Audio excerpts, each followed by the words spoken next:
Air traffic at major Russian airports halted after Ukraine's drone attacks. More than a dozen Russian airports had to restrict their traffic due to drone attacks overnight to Tuesday, Russian authorities reported, including in Moscow days before a planned military parade. A total of 19 drones were downed around the Russian capital, where several world leaders are expected to attend a parade and address by President Vladimir Putin on May 9 as part of World War II anniversary celebrations.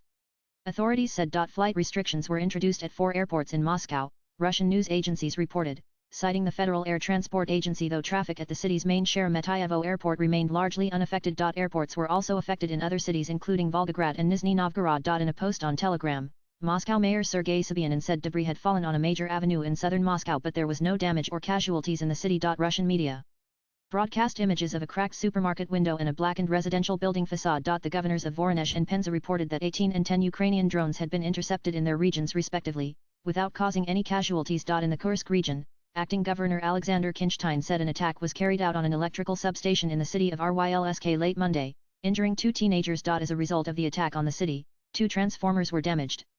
And the power was completely cut off, he said on Telegram. Swipe left for next video. Russian authorities earlier on Monday said defense forces had repelled 4 drones heading towards Moscow, where the conflict in Ukraine often feels distant. In Ukraine, a Russian drone strike killed 1 person in the Odessa region, Governor Oleg Kuiper said Monday night. Latest blogs.